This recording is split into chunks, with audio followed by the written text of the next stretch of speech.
baya. Lakini kwenye ulinzi wa mila na desturi pia ni kama vile serikali kwamba hazingiliani, kwamba nchi jirani inaweza kaja labda ikasafiri wakasafirisha aidha wakaingiza ndege zao kwenye anga la nchi fulani bila taarifa ya nchi husika. Kwa hiyo hata sisi viongozi wa mila pia tuko hivyo kwamba ni mtu hawezi katoka kwenye himaya yake akaja kwenye himaya nyingine bila mawasiliano. Kwa hiyo ni lazima mawasiliano yafanyike. Pia kwa sababu nina wasaidizi wangu. Hao wasaidizi ndo wanafanya kazi ambao tunaoita mafumo makida. Ndo wanafanya kazi ya ulinzi kwamba anahakikisha mtu mgeni hafiki hata kwa kupitia njia zozote zile.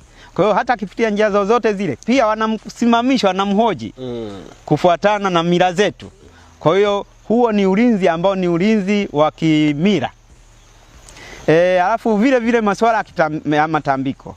Watu walio wengi sana wanashindwa kuelewa kwa sababu sisi viongozi wa mila machifu, uongozi wetu ni wa kutoka kwa Mungu wala sio wa kuchaguliwa wala kuteuliwa. Sisi tumewekwa moja kwa moja na Mungu. Kwa hiyo sisi tuna mawasiliano moja kwa moja na Mungu. Ila tu ni wale sasa hivi walioko kwenye madhehebu wao ndo wanatufanya kuwa tuko tofauti, lakini sisi tunabaki tunawashangaa. Kwa sababu sisi tunafanya matambiko na tunapofanya matambiko tunafanyia kwenye maeneo husika ambao tunaita masieto. Na kule tunachinja kondoo, tunachinja ng'ombe. Kama kuna balala njaa, tunakwenda tunaomba pale kwa kuchinja ng'ombe, kwa kuchinja kondoo. Lakini tunafanikiwa kwa sababu tunaongea moja kwa moja na Mungu. Kama vile mitume wa zamani, aidha manabii, walikuwa nakwenda madhabahuni kutoa sadaka za kuteketeza.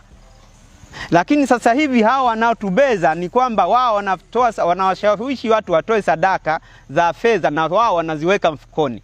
Na wala hawana mahusiano ya moja kwa moja na Mungu, kwa sababu hata wakiomba kitu inakuja wanasikika kwa kuchelewa sana, tofauti na sisi. Sisi leo hii tukiamka na tukifanya matambiko, kesho linatokea kitu. Hapa juzi nilikuwa na tamasha la ngoma za utamaduni.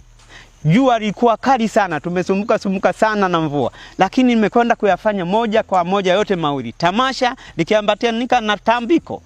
Lakini na mvua ilinyesha siku hiyo hiyo. Kwa hiyo matambiko yapo tunafanya kwa ajili ya maombi. Na matambiko sio kwamba tunafanya kwa mizimu. Tunafanya matambiko kwa kumuomba Mungu wetu huyo aliyetuweka.